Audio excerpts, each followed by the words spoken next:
In 1943, a 9-year-old North Carolina boy delivered newspapers for the Charlotte News. His favorite stop was a garage at 325 Lincoln Street, where he'd see race car driver Buddy Schumann work on his car with business partner Willie Thompson. The boy asked Schumann for a job and got one cleaning the grease off tools, his first ever job in racing. Later, Schumann would build the boy a soapbox derby racer. He didn't win, but by now Henry Neil Castles had a nickname, Soapy. Neil Soapy Castles was born October 1, 1934 in Marion, North Carolina.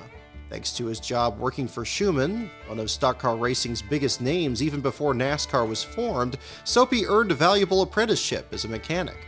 Over the next decade, Schumann would transition from sprint cars and modifieds to the new NASCAR Strictly Stock division. Schumann's first start in that series came at Slapshoe's favorite track, the Air Base Speedway, where on August 25th he finished 10th in a field of 15. Schumann would also win a modified race at a track featured by NASCAR Man, the ill-fated event at the Raleigh Speedway in 1953. Soapy, too, dreamed of racing, and earned his first opportunity thanks to another valuable connection. In 1953, a teenage Soapy was roommates with Glenn Fireball Roberts, was in his 4th season making a few starts in NASCAR. "I felt then that he would be a great driver," said Soapy, "but for a year during the time we lived together, we almost ran out of cars. Fireball spent most of his time running through fences. We spent ours going to the parking lots to get him." When Fireball's wife became ill before a race at Greenwood, South Carolina, Soapy was contacted by team owner Leland Colvin, brother of Darlington Speedway president Bob Colvin. Leland had Soapy drive Fireball's 1939 Ford in the heat race. He surprised with a 10th place finish and was allowed to run the main event. Soapy maintained ties with Buddy Schumann, who gave the novice an opportunity to race overseas. Schumann had himself received international acclaim by becoming the first winner of a NASCAR race outside the United States. On July 1, 1952, his Hudson Hornet took the checkers at Stamford Park, a half-mile dirt track in Niagara Falls, Ontario. 2 years later, Soapy was on board the RMS Queen Elizabeth, headed to England, bringing with him Schumann's 1934 Ford Coupe. In an exhibition race in London, Soapy won in front of 58,000 fans and stayed overseas for 6 months. But not long after Soapy returned, tragedy struck. Just before the start of the 1956 NASCAR season, Schumann was killed in a fire at the hotel where he was staying. He was 40 years old. With the loss of his mentor, Soapy made himself available as a mechanic to several other teams. At one point, he served with the Ford factory team, which at the time fielded cars for Curtis Turner and Joe Weatherly. He also worked for Carl Kiekhaefer, the sport's first multi-car team owner. Mr. Kiekhaefer was a perfectionist, said Soapy. "He's the best I've ever seen in racing. If things weren't right, he'd make them right one way or another. If he needed material things, he'd buy them. He got everything out of his employees and drivers. Maybe he was cruel, a dictator, but he won." But Soapy only worked there for 6 months, Kiekhaefer's last in the sport. After he had beaten everybody there was to beat, and in several brands of cars, one day he decided to get out. The novelty wore off. He called shop foreman Red Vogt on the phone in Charlotte and told him to fire everybody in the place, then to fire himself, and put the key in the mailbox. That's the kind of man he was. Soapy also continued to race. At one point, he was a national short track champion. He scored multiple wins at the Columbia Raceway, though one slipped away when he blew a tire while leading, careened off the track, and crashed into the woods. Much like Buddy Arrington and many others of his time, he funded at least some of these rides by running moonshine, though he wouldn't make those stories public for years. The 6-foot driver with wavy hair and a proclivity for wearing denim was described by journalist Bob Myers as, quote, "walking with a jaunty bounce a la Fred Lorenzen and a noticeable stoop." Myers also noted he possessed a dry, dusty wit that is as refreshing as water pouring on hot sand. In 1956, Soapy married Iris Jean Gallion. They soon raised 2 daughters, Sue and Donna, with a son, Neil Jr., born later in 1973. When Soapy married Iris, he was preparing to make the jump into NASCAR. His debut came in the series' short-lived convertible division. On March 17, 1957, the 22-year-old Soapy entered a 1956 Ford convertible, the season's 4th race of the year at the Greensboro Fairgrounds, a dirt track just 1/3 of a mile in length. Soapy nearly made the distance before his car overheated in the final laps, leaving him 14th in a field of 21. Over the next 2 years, Soapy made 55 starts in convertibles and finished a best of 6th at Richmond. His Grand National debut came later in the '57 season at his favorite Columbia Speedway. Driving for Bill Champion, his hard-topped Ford finished next to last with early engine trouble. Soapy next qualified for his first Southern 500, this time in his own equipment, but was again next to last when he lost oil pressure after 13 laps. As Soapy continued to earn his stripes in the late 1950s, he also became a stuntman, much like Stan and Stanton Barrett would decades later. In 1972, Soapy recalled how the opportunity came together while working as an extra during a film shoot at the Okanichi Speedway. Well, a few years back, they were doing this TV series up in Raleigh with James Whitmore. They asked a bunch of us drivers to come up and be in some scenes. Anyway, they had this guy, stuntman, coming in from California to wreck some cars, and he kept making excuses for not getting there. We were just sitting around the motel, and it was raining and cold, and I figured if we kept on waiting for that guy to show up, we'd be there forever. There just wasn't anything to do, so I told this guy if he needed a car wrecked, I could wreck it for him just as quick and just as good as anybody. I went to a movie that night, and they stopped the picture, told me to go across the street to a lawyer's office and sign some releases and contracts. So I went up there the next day and flipped this car off down in the woods, and I've been doing it for the movies off and on ever since. I guess I could do it all the time, but I like to race too much. I guess about the worst thing is when the director tells me I did it wrong and to do it over. Soapy would also do stunt work for major motion pictures, many of them themed around stock car racing. His first was Thunder in Carolina, a 1959 movie starring Rory Calhoun, where he'd also earn his first of 4 acting credits. I wrecked cars for them in situations that you wouldn't believe, he said. I ran through the fence at Darlington 4 times at 100 miles per hour. I didn't get hurt, but there were some close calls. In time, he performed stunt work in 5 other movies. He doubled for Elvis Presley in the 1968 film Speedway, did the same for Jeff Bridges in 1973's The Last American Hero, and in 1982 stood in for the villain in Kenny Rogers' movie Six Pack. Later in life, Soapy would assist the transportation department in another 9 movies, most recently the first installment of The Hunger Games in 2012. At times, Soapy's twin careers in both racing and stunts came together, such as a Richard Petty commercial where he played a driver spinning out of the King's Way, or an actual pre-race stunt at Bristol, where he tried to jump several cars in a sluggish Packard. How did it go? In the words of writer David Howell, quote, "Castles didn't know how slow the Packard was until it was too late."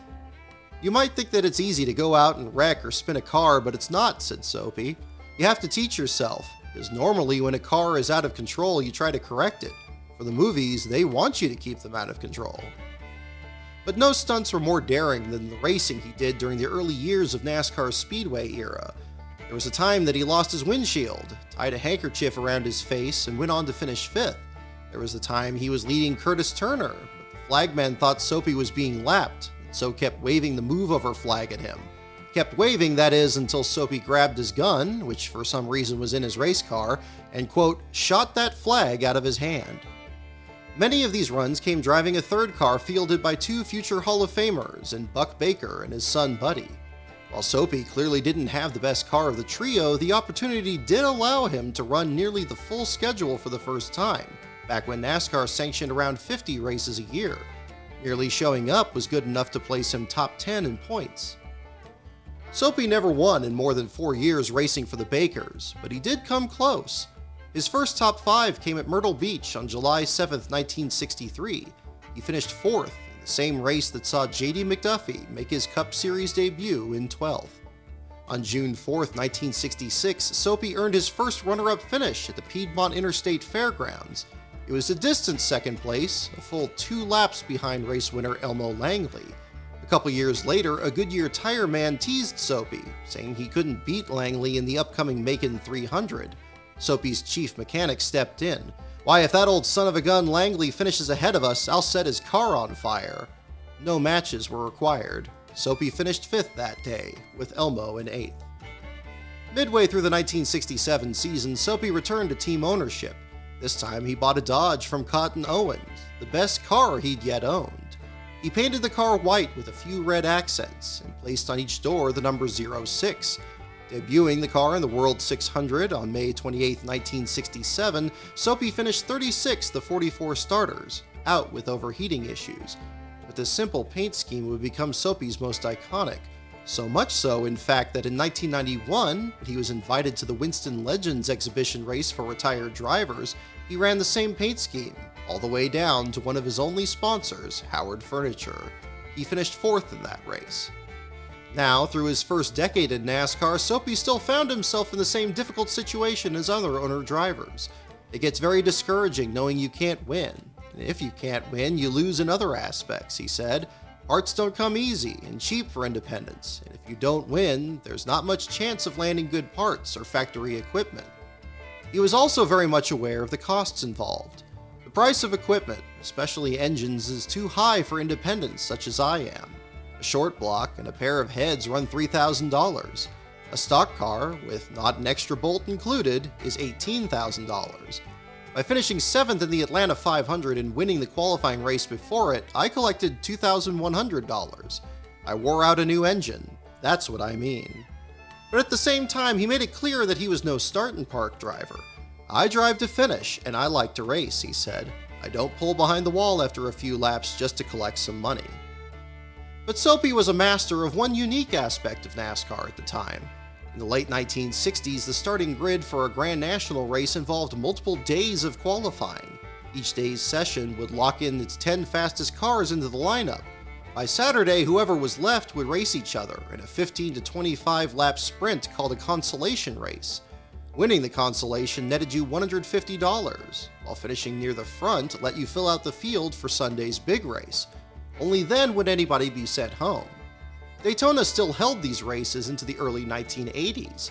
Some of the race results survive, but others have yet to be discovered, or lost to time altogether. Soapy's own racing reference page credits him with 6 wins in consolation races, but according to the man himself, he claims several more. He won 20 in 1968 alone, and swept the first 3 in 1969. I've won half a dozen at Bristol, 3 in Atlanta, and I've won them at Daytona, Charlotte, Darlington, Martinsville. I'm hoping to improve on all that now. I'm really hoping to win a major race. It wasn't long before the consolation races were nicknamed the Soapy Castle's Benefit. So earned was this reputation that when David Pearson's drive shaft failed in qualifying, there was word that Soapy had been paid to not run the race to make sure Pearson could qualify. Another article reported Soapy had deliberately sandbagged in qualifying to ensure he'd win so many of these races, though victory wasn't always certain. In August 1969, Jabe Thomas was leading the late stages of a consolation race at Darlington until Soapy caught and passed him. But this time, Jabe stayed with him. The pair approached lap traffic. On the final lap, Soapy and Jabe caught Pete Hazelwood and Bob Ashbrook, whose cars were in the wrong place at the wrong time. The pair held Soapy up, allowing Jabe to make the winning pass off turn 2. After the race, an angry Soapy grabbed a spray wax can and smacked Ashbrook with it.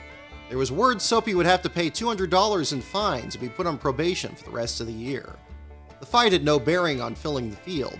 Jabe rolled off 31st in Sunday's race with Soapy 32nd and Ashbrook in 39th, but it would foreshadow on a controversial moment later in Soapy's career. On May 4th, 1969 at the Asheville-Weaverville Speedway, Soapy made his 324th Cup Series start in the Fireball 300. At the time, he had just 2 Plymouths in his inventory, one from the current year and another that was 2 years older.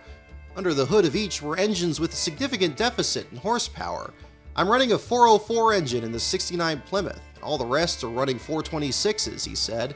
If I'd had the difference between the 404 and a 426, I guess I'd have qualified better. Anytime you get into the straightaways quicker, you can run faster. Despite the lack of power, Soapy still qualified 5th and finished 4th. His 12th top 10 finish in the season's first 17 races. And behind the scenes, Soapy had struck a deal with one of the biggest names in the sport. Long before there was ever a Dale Earnhardt or Richard Childress, the italicized number 3 on a NASCAR stock car meant just one thing: Ray Fox. As a car owner, Fox scored 9 wins with Junior Johnson, the last after switching from General Motors to the factory Dodge team. 4 of his next 5 wins came with none other than Buck and Buddy Baker, Soapy's former employers and teammates. But in April of '69, just a few races into the season, Buddy left Fox to join Cotton Owens in his rival Dodge effort. The two did not part on good terms. "If I was big enough, I would challenge the driver of that car to a fistfight," said Fox, of perhaps the biggest man to ever wheel a stock car. The next week at Martinsville, where Paul Goldsmith filled in, only to drop out early, Fox reached out to Soapy about driving his Dodge Charger in the upcoming Darlington race on May 10th. He leapt at the opportunity. For the first time, Soapy Castles would climb behind the wheel of a fully backed factory effort. "My philosophy always has been to do the very best I can with the equipment I have to run," said Soapy. "Now I have the equipment. It's up to me to see what I can do with it. It is a relief to me to realize that if I bend a fender, I won't have to go to a junkyard looking for one. If I blow an engine, I won't have to go buy one. If I wreck the car, I won't be out of business. Yet there is pressure. I know I must produce. I must be a winner. I don't know what I will do at Darlington. I've always had terrible luck there, but I'm going all out to win, and I'm coming to the Charlotte World 600 to win after. I honestly think I could do it. Somebody up there has given me the chance." Soapy spent 2 days getting adjusted to Fox's car, then set out to Darlington, determined to earn a good qualifying spot in the Rebel 400. But after trying multiple setups and even letting Paul Goldsmith shake down the car again, Soapy failed to make the top 10 in Wednesday's first round, meaning he'd have to run again the next day. "Of course, I would have liked to have gone faster," said Soapy. "The car is strong enough to be on the pole, but I have never had the opportunity to qualify a fast car. Maybe I simply don't know how. However, I believe I can drive the car as fast in the race as I have in time trials, and if I can stay out of trouble, I can win." Soapy led the second session on Thursday, taking 11th on the grid with a lap of 144.732 miles per hour. Soapy was happy to not have to rely on the consolation race, but Ray Fox was disgusted. His lap was 8 miles per hour off the pole.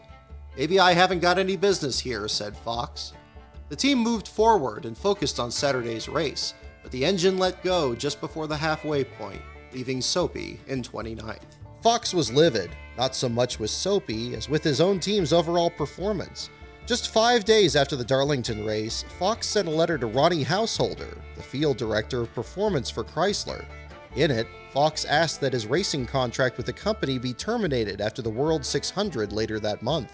Perhaps disappointingly, Householder accepted the resignation without issue and made preparations to claim Chrysler's property the day after the race. Soapy would drive that Memorial Day weekend, but in both qualifying and the race, he ran no better. He started 12th, again needing 2 days to lock in, and crashed before the halfway point of the 600. Chrysler came for their stuff. Buddy Baker's Charlotte winning car was sold to Miami physician Dr. Don Tarr to race himself, and Soapy was back working at his shop. While the deal with Ray Fox didn't pan out, Soapy picked up right where he left off with his own team, and actually came even closer to his first Cup win.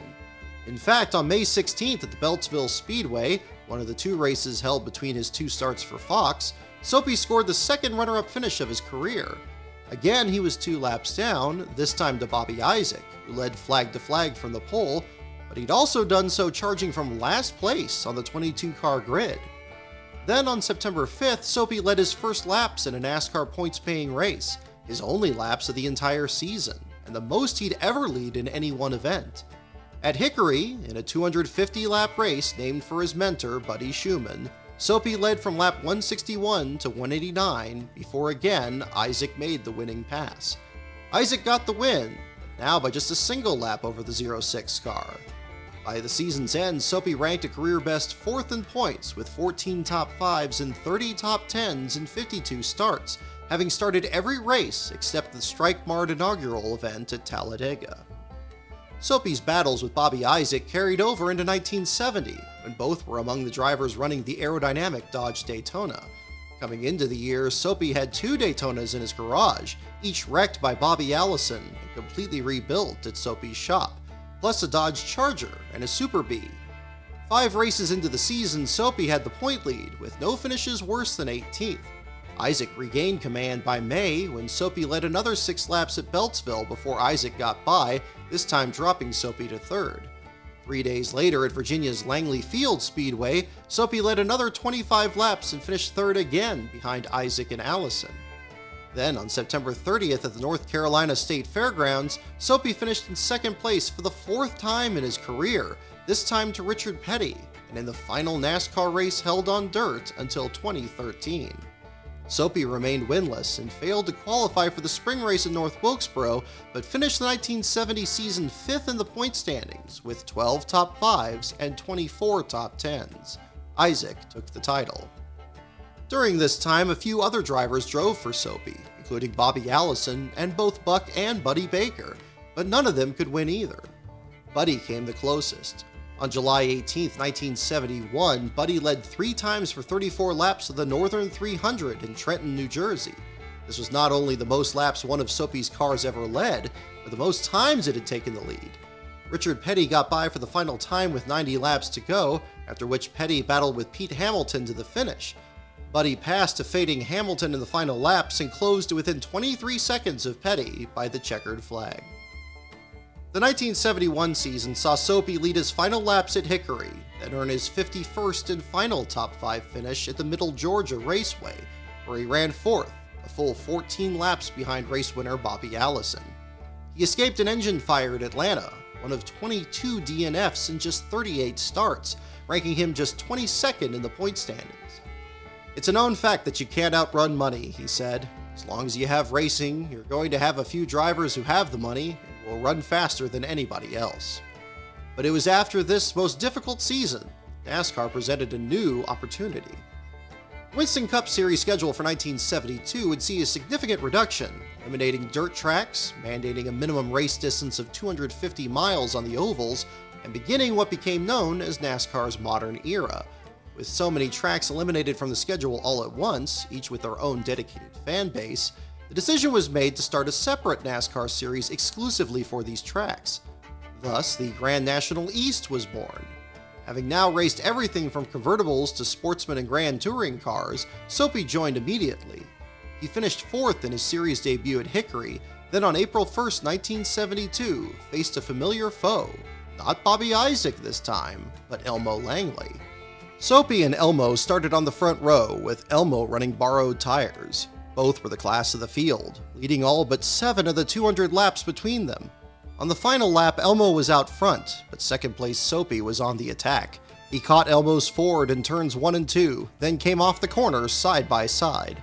The crowd cheered as the two remained locked together through the final corners, then rushed across the stripe.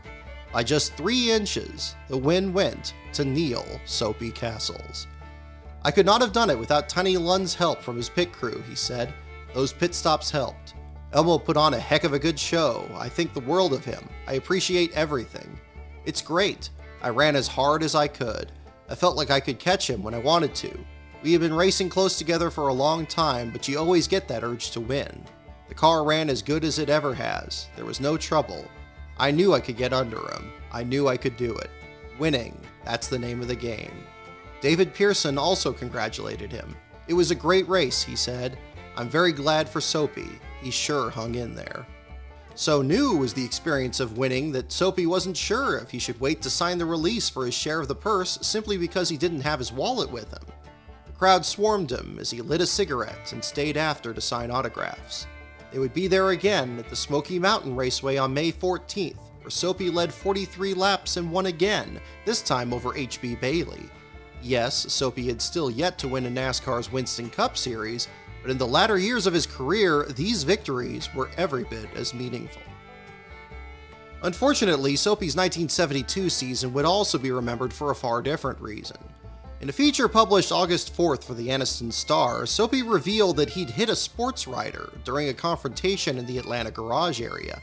"It was just a little slap across the face, and I wish you wouldn't say any more about it than you have to because NASCAR is still on my back about it," he said. The remaining details were kept off the record.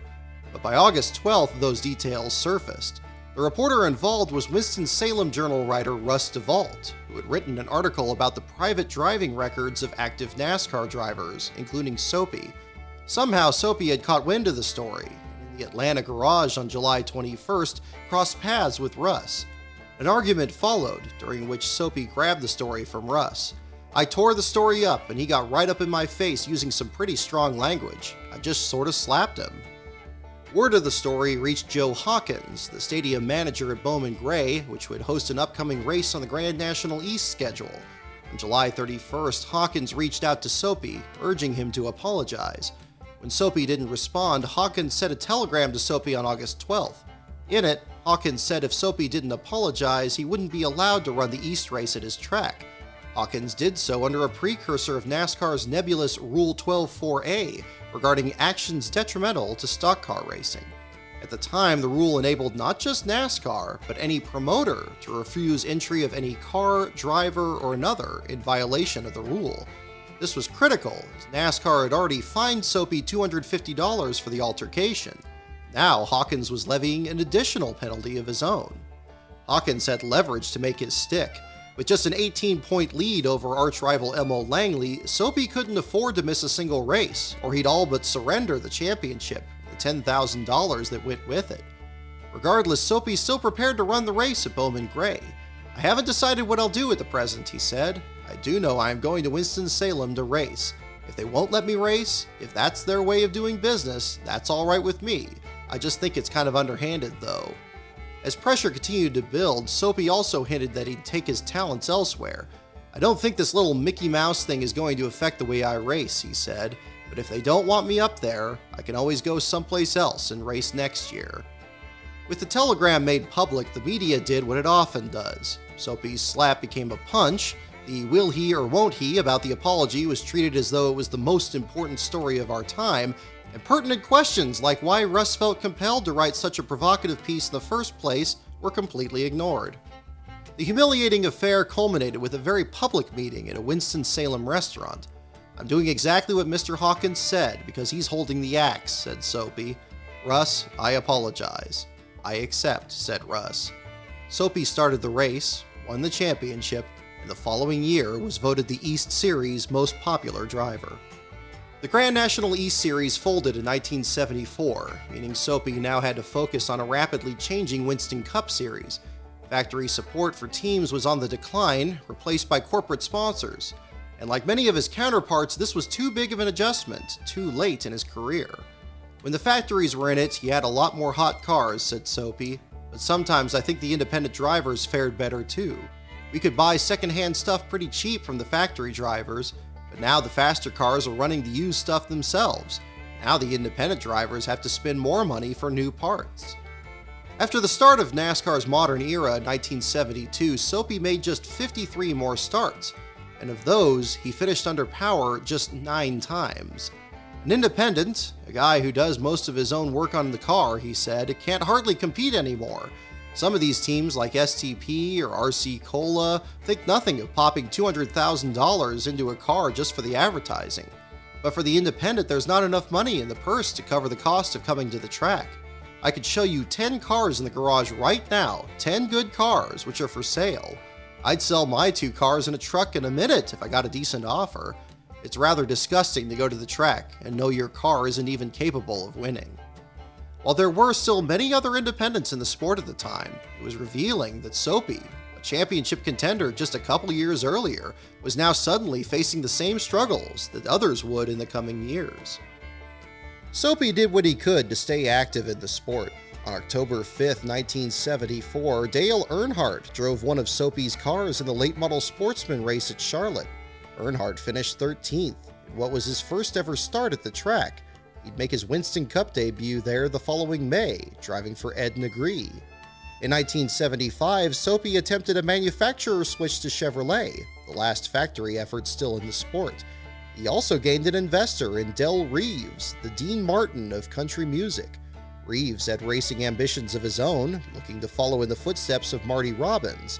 But in the World 600, Reeves performed a concert, while driving duties fell to Harry Gant.